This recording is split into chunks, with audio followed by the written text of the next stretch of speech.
Around the World in 80 Days. Chapter 4. At the Station. Mr. Fogg paid the cabman and was about to enter the train station when a poor beggar approached him. She was carrying a child in her arms. Her bare feet were smeared with mud, and her clothes were old and torn. She asked Mr. Fogg for some money for food. Mr. Fogg took out the 20 guineas he had won that very evening at whist and handed them to her, saying, Here, my good woman, I'm glad that I met you." Then he continued on his way. Passepartout was touched by his master's generosity, and he entered the station with a tear in his eyes. Mr. Fogg quickly brought 2 first-class tickets for Paris, and he and Passepartout were crossing the platform. Mr. Fogg saw his 5 friends from the Reform Club. "Well, gentlemen," he said, "I'm off, and you can examine my passport when I get back. You will be able to judge then whether I completed the journey." "Oh, that is quite unnecessary, Mr. Fogg," said one man politely. "We trust your word as a gentleman of honor. You do remember when you're due back in London?" asked another man. "In 80 days, on Saturday, December 21st, 1872, at 8:45 p.m., said Mr. Fogg. "Goodbye, gentlemen." And with that, Phileas Fogg and Passepartout boarded the train and seated themselves in the first-class carriage. 5 minutes later, the train whistled and then glided out the station. Phileas Fogg suspected that his departure from London would create a lively sensation. He was right.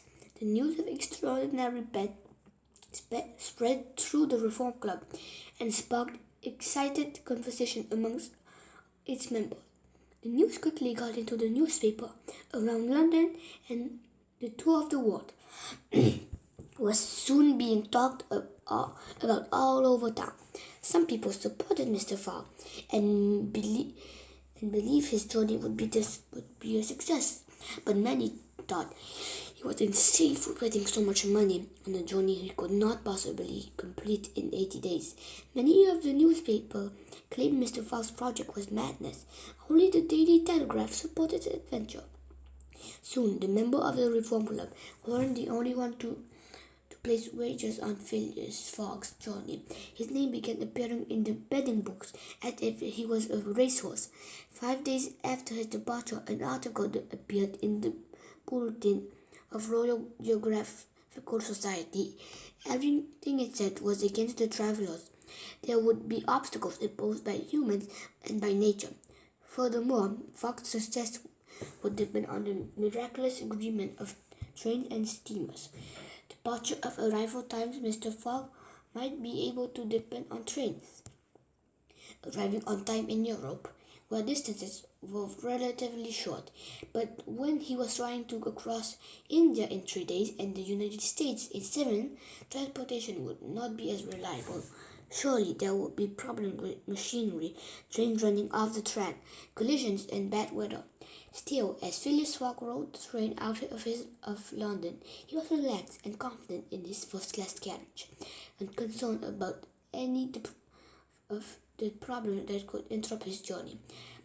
Passepartout, however, had still not recovered from the shock of being whisked away on such short notice.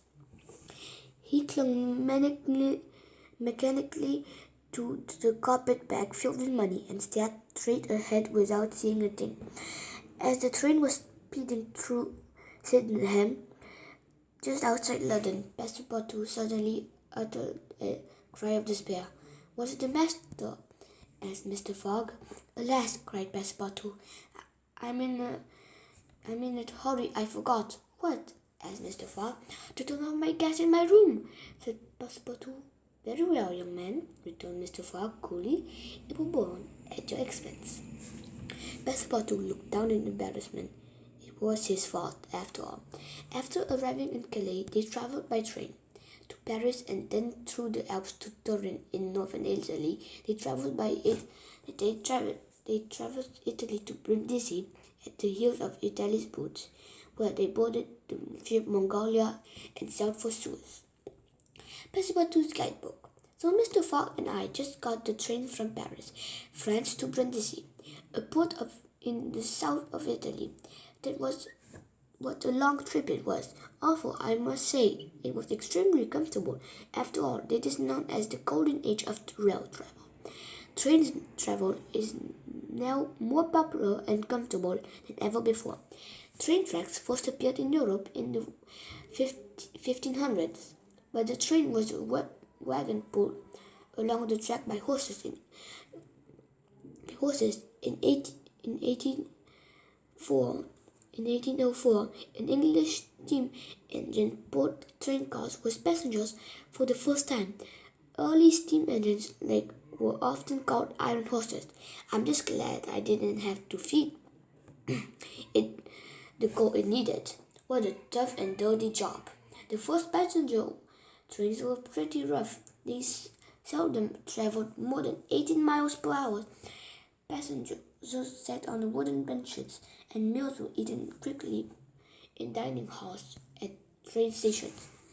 Thankfully, train travel has improved a lot since then. By the 1816s, trains could travel at around 99 miles per hour in normal wooden benches. Passengers now have a choice of first, second, or third class. First class is like a hotel on wheels. The rooms are large and luxurious, and the dining car resembles a fancy restaurant. There are also bars of lounges where passengers can relax and watch the countryside go by.